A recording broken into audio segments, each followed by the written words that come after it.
Assalamu alaikum, peace and respect to all of you. The purpose of today's video is to go through Surah 17 verse 46, Surah Al-Isra verse 46. Now, unfortunately, by some this verse has been misinterpreted, mistranslated, and the meanings changed. There's slight deviations in one of the words which has altered the meaning of this word in its entirety. Now, to help our understanding with this, we need to go through the Arabic, we need to have a look at the literal word by word translation, and we have to look at the different translations to understand the meaning of the actual verse, what it's saying in its essence, in its true Arabic form. Also, you need to understand that Arabic which they speak nowadays is quite different to the Quranic Arabic, and God is very meticulous in terms of how He's rearranged each surah, how He's rearranged each verse, each word, each sentence. If God intended to write down Lord alone, He would have put Lord alone, or if He would have intended to write God Quran alone, He would have put down Quran alone. There's no ambiguity in the Quran. If you've got a sincere heart, you're pure, you're clean from the inside, you want to learn, you want to find out the truth for yourself, then this is what you got to take on board as well. You've got to understand, before we move along, that the Quran in Surah 39 verse 28, it mentions quite clearly this is an Arabic Quran without any crookedness, and we're going to focus on the Arabic to see where this word alone comes in this verse. You need to take into account Surah 12 verse 1, Alif Lam Ra. These are the signs of the clear book. You also need to take into account Surah 44 verse 58. We have made this Quran easy to understand in your own tongue so that you may be reminded. So what we're going to do, first of all, I'm going to play the recitation of the verse in Arabic of Surah 17 verse 46. وَجَعَلْنَا عَلَى قُلُوبِهِمْ أَكِنَّةً أَن يَفْقَهُوهُ وَفِي آذَانِهِمْ وَقْرًا وَإِذَا ذَكَرْتَ رَبَّكَ فِي الْقُرْآنِ وَحْدَهُ وَلَّوْا عَلَى أَدْبَارِهِمْ نُفُورًا. Alright, so that was the Arabic for Surah 17 verse 46. What I'm going to do now is show you some common translations from popular translators. So this is one from Marmaduke Pictol. Now here we're going to just focus on whether he's translated it as Lord alone or whether he's translated it as Quran alone, because that's the point of question in this video. So here, if we go down, he's mentioned, so makest mention of thy Lord alone in the Quran. Then it obviously goes on to say they turn their backs in aversion. Yusuf Ali, quite popular again in terms of people using his translation. Again, commemorate thy Lord and him alone in the Quran. Very important you understand this. And if you keep going down, again, Shakir, mention your Lord alone in the Quran. So those three instances of translations, they've mentioned Lord alone. But what we need to do is find out whether those translations are actually correct and what the meaning of those translations actually mean to me. If I was a non-Arabic speaker wanting to find what the true meanings of the Quran are, I would pick up a book, have a look at those translations, and to me and say, actually, when we read in the Quran, we need to mention the God alone, Allah alone, nobody else but God alone in the Quran. If we do that, the Quran itself has lots of verses, lots of surahs where other people other than God are mentioned. What do we do about all the messengers that are mentioned in the Quran, all the other prophets that are mentioned in the Quran? What do we do about the angels, ordinary people that are mentioned in the Quran? The Prophet himself is mentioned in the Quran. Now, do you see how these translations don't make sense? Because when we read the Quran, we'll have to mention the others by name, as messengers, as prophets, as angels.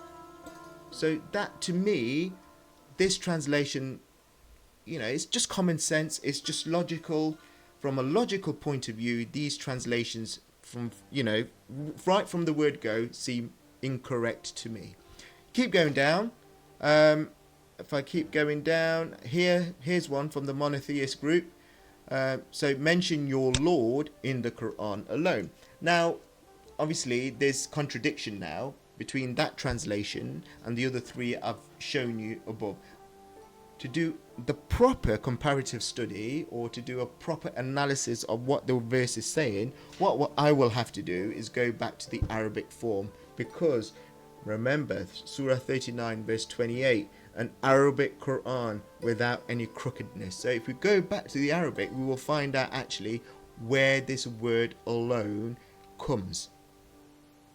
So, and incidentally, the word alone, wahdahu, appears in the Quran as a noun in masculine form 6 times, and I'll show you in the different surahs where that word appears. So if you go back to the Arabic here, now I know Arabic, so I know exactly where wahdahu is. It's here, wahdahu, al-Qurani, wahdahu. So that to me straight away suggests that the word wahdahu alone comes after the word Quran. If we look at the literal word by word meaning, and we have placed over their hearts coverings lest they understand it, and their ears deafness, and when you mention your Lord in the Quran alone, they turn their backs in aversion. If we look at the transliteration, if we go across here,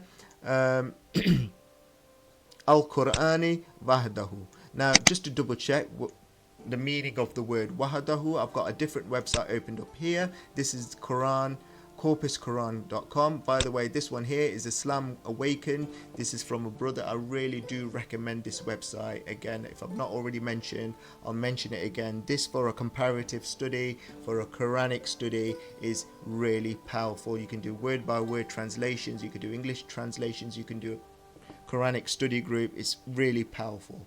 If I go to the Quranic Arabic corpus here, now in here, this is a different source now to this one, so you can't come back to me and say I've used the same source. I've used a different source here. So here for 17 verse 17, Surah 17 verse 46, if I go down, so when you mention your Lord in the Quran alone, so al-Qurani wahdahu, al-Qurani wahdahu. So we can clearly see that the word alone is after the word Quran. The word alone isn't straight after the word the Lord. It's after the word the Quran. Now we need to ask ourselves the question, why did these translators translate that surah to move the word alone after the word Lord? That's a question you need to ask. Is it to incorporate other practices outside of the Quran? Is it to incorporate the Hadith and Sunnah, which is an external source other than Quran? Is it so they can promote their already established rituals from external sources which are not the Quran? I don't know. Okay, these are questions we need to be asking. We need to be researching. We need to use our eyesight. We need to be using our hearing to verify everything we see and hear with the Quran. If I go back to the Quran Arabic corpus, if we highlight on the word wahdahu, I'm going to show you the different instances of the word wahdahu in the Quran. Here, 6 times, including Surah 17, verse 46. Incidentally, I've already checked, I've already researched this. In the other verses, the word alone comes straight after the word Lord. Surah 17 verse 46 is the only instance where literally the word alone comes after the word Quran, or Al-Qurani in this instance. Okay, so that's something you need to bear in mind. You can see the Arabic here, wahdahu comes after the word Allah. In here, Surah 17 verse 46, wahdahu comes after the word Al-Qurani. Here, word wahdahu, which is alone, comes after the word Allah. Here, Surah 40 verse 12, wahdahu comes after the word Allah, and this one same, this one the same. Okay, you need to ask yourself the question, why then did these translators, when they've translated these ones correctly, I've checked this in the correct form, alone in the correct place, why did they choose to translate this verse, Surah 17 verse 46, and put the word alone in the wrong place. And it goes back to the thing I was saying, to try and make, to try and help promote their already existing practices using sources external to the Quran, maybe the rituals they already do for a number of years, to try and promote them again using sources external to the Quran. I don't know. Now, some questions you may be asked, or I've been asked, is, well, Arabic is quite difficult to understand. Arabic, normal Arabic, which they speak in this day and age, is quite different to the Quranic Arabic. Now, God has mentioned in the Quran that the Arabic Quran is without any crookedness. It's a clear book. It's easy to understand as long as you've got a clear conscience, as long as you're pure and clear and you're reading the Quran with sincerity. And I think that's one key bit you need to take into consideration. Okay, and some other questions people might ask is, in the Arabic language, is it possible to place words in various orders?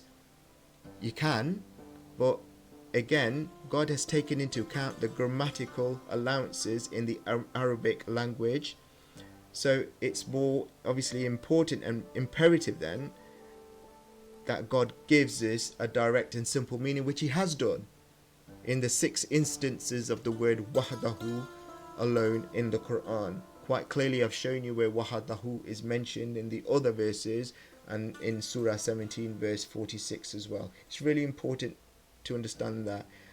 And it's also important that the arrangement of words, a slight deviation changes the entire meaning of a whole verse and the whole context of that verse, allowing people in this instance to use external sources other than the Quran for their own gain. And that's what I take from this video. It's really important to understand that. So to answer the original question, does it say Lord alone or does it say Quran alone? To me, based on the research I've done, what I've shown you today, it says Quran alone. Other translators do agree. Okay, unfortunately there are still those who have translated it as Lord alone for maybe their own gain, to use external sources, who knows, to try and promote the ritual practices which they've been doing for a number of years. I don't know. But I hope you've taken something away from this video. I would love to hear your views, your opinions, your comments. Please comment below. Let me know what you think. Do you think I'm on the wrong lines? Do you think I'm right? Do you think actually it's something to think about? Is it something you haven't thought about at all? Because this one word, wahdahu, has been moved by translators, which changes the whole context of that verse. And that's really important we get to the bottom of. Everything you've heard today in this video, you've seen today in this video, please verify for yourself with the Quran. Use the information, the tools you have in front of you, use the books you have in front of you. Please like, subscribe and share. Peace and respect.